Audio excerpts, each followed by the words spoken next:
एक सेठ और सेठानी रोज सत्संग में जाते थे। एक सेठ और सेठानी रोज सत्संग में जाते थे।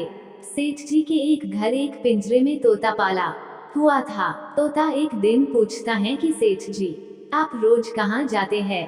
सेठ जी बोले कि सत्संग में ज्ञान सुनने जाते हैं। तोता कहता है, सेठ जी संत महात्मा से एक बात पूछना कि मैं आजाद कब होऊंगा?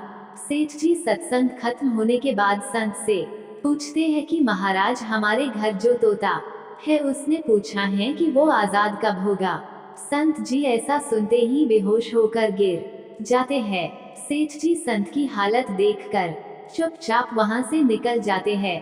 घर आते ही तोता सेठ जी से पूछता है कि सेठ जी संत ने क्या कहा? सेठ जी कहते हैं कि तेरे किस्मत ही खराब है जो तेरी आजादी का पूछते ही वो बेहोश हो गए। तोता कहता है, कोई बात नहीं सेठ जी, में सब समझ गया। दूसरे दिन सेठ जी सत्संग में जाने लगते हैं। तब तोता पिंजरे में जानबूझकर बेहोश होकर गिर जाता है। सेठ जी उसे मरा हुआ मानकर जैसे ही उसे पिंजरे से बाहर निकालते हैं तो वो उड़ जाता है।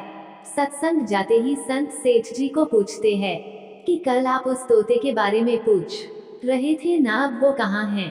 सेठ जी कहते हैं, हाँ महाराज, आज सुबह सुबह वो जानबूझकर बेहोश हो गया। मैंने देखा कि वो मर गया है, इसलिए मैंने उसे जैसे ही बाहर निकाला तो वो उड़ गया।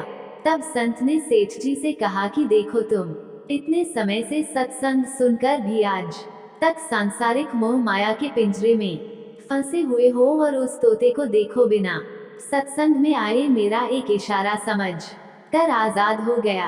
दोस्तों, इस कहानी से तात्पर्य ये है कि हम सत्संग में तो जाते हैं, ज्ञान की बातें करते हैं या सुनते भी हैं, पर हमारा मन हमेशा सांसारिक बातों में ही उलझा रहता है। सत्संग में भी हम सिर्फ उन बातों को पसंद करते हैं जिसमें हमारा स्वार्थ सिद्ध होता है, जबकि सत्संग जाकर हमें सत्य को स्वीकार कर सभी बातों को महत्व देना चाहिए और जिस असत्य, झूठ और अहंकार को हम धारण किए हुए हैं उसे साहस के साथ मन से उतारकर सत्य को स्वीकार करना चाहिए। कैसी लगी कहानी? अच्छी लगी हो तो लाइक, सब्सक्राइब, शेयर कीजिए। सभी फ्रेंड को बहुत बहुत धन्यवाद।